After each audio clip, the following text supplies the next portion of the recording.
वज़ीर आला पंजाब ने ओन चौधरी का इस्तीफ़ा मंजूर कर लिया है। ओन चौधरी ने कुछ देर पहले वज़ीर आला की हिदायत पर इस्तीफ़ा दिया था। ओन चौधरी ने इस्तीफ़े में गिले शिकवे भी किए। लिखा कि उन्हें आज वज़ीर आला ऑफिस से तरीन ग्रुप छोड़ने के लिए कहा गया। तरीन ग्रुप छोड़ने से इनकार पर इस्तीफ़ा लिया गया। जहांगीर तरीन की पार्टी के लिए खिदमात को हर कोई जानता है। पार्टी के लिए बेलौस खिदमात सर अंजाम देने वाले शख्स को नहीं छोड़ सकता। मुशीर वज़ीर आला के ओहदे पर जहांगीर तरीन के साथ खड़े होने को तरजीह दूंगा। ओन चौधरी पर अरकान असम्बली को तरीन ग्रुप में लाने के लिए लॉबिंग का इल्ज़ाम है। इसी हवाले से मज़ीद तफसीलात जानेंगे हमारे नुमाइंदे वासिफ महमूद से। वासिफ महमूद, बताइएगा इस्तीफ़ा मंजूर हो गया? देखें, जो इस्तीफे की कहानी ओन चौधरी की इस तरह से है और उसमें अपने रेजोल्यूशन में उन्होंने लिखा भी है कि ओन चौधरी को आज ईवान वज़ीर आला तलब किया गया था। उन्हें कहा गया था कि वो अपने ओहदे से या तो इस्तीफा दे दें या जहांगीर तरीन ग्रुप से अलहदगी इख्तियार कर लें। अभी जो इस्तीफे के अंदर उन्होंने जो मतन लिखा है उसके मुताबिक उनका ये कहना था कि जब वज़ीर आज़म पहली बार हलफ उठा रहे थे तब भी उनको अफसोसनाक तरीके से ओहदे से हटा दिया गया। उसके बाद दोबारा उनको जो ओहदा दिया गया पंजाब के अंदर, उसमें भी उनको बगैर किसी महकमे के और बिना वजह से उनको वहां से ओहदे से हटा दिया गया। और तीसरी बार उनके साथ ऐसे ही किया गया और इन्हें धमकी दी गई कि अगर उन्होंने जहांगीर तरीन ग्रुप को ना छोड़ा तो उसे एक तो उनसे इस्तीफा उनको टर्मिनेट कर दिया जाएगा और दूसरा उनसे जो उनके खिलाफ मुख्तलिफ जो केसेस हैं वो भी खोल दिए जाएंगे। तो उसके बाद जहांगीर तरीन ने उसके अंदर अपने इस्तीफे में लिखा है कि वो किसी भी सूरत में जहांगीर तरीन को नहीं छोड़ेंगे और जो अगर उनका इस्तीफा है उसके ऊपर वो जहांगीर को। वासिफ, एक मरतबा फिर से क्लियर कीजिएगा, क्या लिखा गया है कि उनको क्या धमकी दी गई? अगर उन्होंने जहांगीर तरीन को नहीं छोड़ा तो उन पर केसेस भी खोल दिए जाएंगे?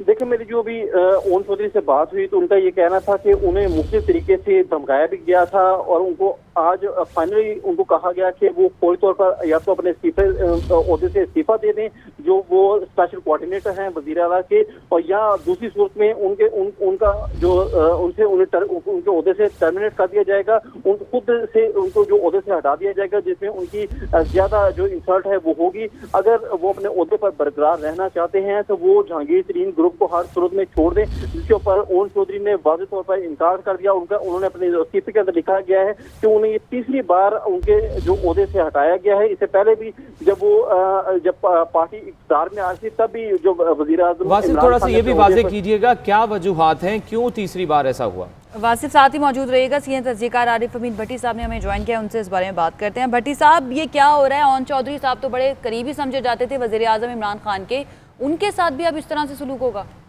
देखिए, ओन चौधरी 2018 के इलेक्शन से पहले इमरान खान की करीब से भी गुर्बत के भी करीब थे और उनके बहुत सारे मामला ओन चौधरी साहब के इल्म में हैं। इमरान खान साहब सबसे ज्यादा एतमाद वो करते थे जो आजकल वो किसी पे भी नहीं करते, इतने करीब थे, इसे ज्यादा नहीं कहूँगा। लेकिन जब वो हुआ तो उसके बाद पहले इन्हें किसी एक खास मकसद की वजह से वफाक से आउट किया गया। जो लॉबी है इस वक्त इमरान खान के करीब ओन चौधरी के खिलाफ थी, पंजाब लाया गया। फिर ओन चौधरी साहब ने जहांगीर तरीन का साथ दिया तो ओन चौधरी को जब नजीर चौहान को पकड़ा गया तो इन्हें भी मैसेज दिया गया कि याद रख लें आप पर भी गिरफ्तारी हो सकती है, जिसे ओन चौधरी खुल के बताएंगे। इन्हें पैदाइशा डाला जा रहा था तो इन्होंने कहा मैं जहांगीर तरीन का साथ नहीं छोड़ूंगा।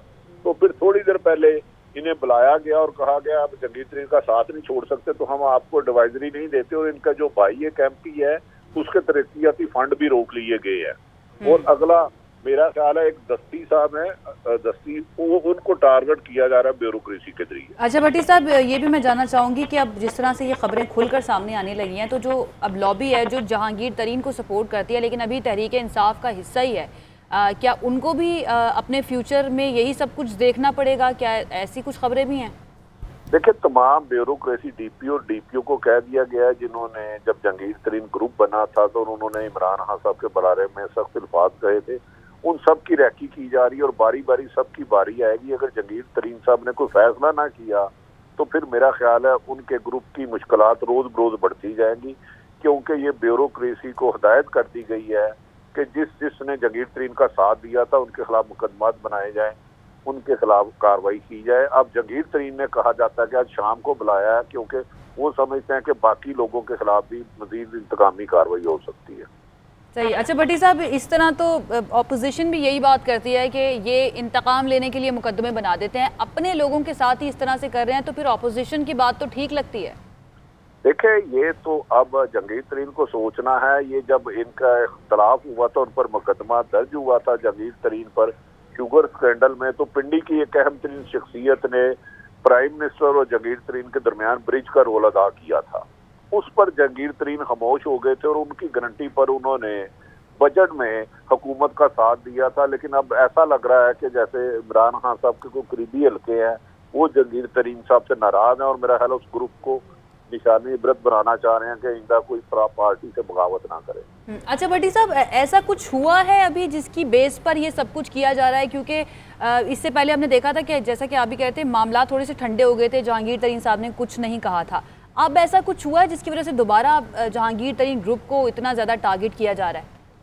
नहीं, पहले इनफैक्ट आ गया था बजट सेशन, उस पर फिर ताकतवर हलकों ने अपना एक रोल अदा किया और 2-3 मुलाकात हुई जहांगीर साहब ने। उन्होंने जहांगीर तरीन साहब की मौजूदगी में पीएम से बात की। फिर आज़ाद कश्मीर का इलेक्शन आ गया, सियालकोट का।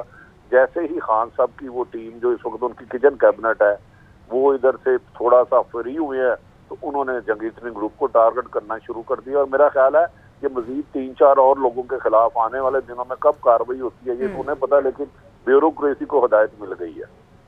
ठीक है, बहुत शुक्रिया। आरिफ हमीद भट्टी साहब हमारे साथ मौजूद थे और वासिफ, आपका भी बहुत शुक्रिया।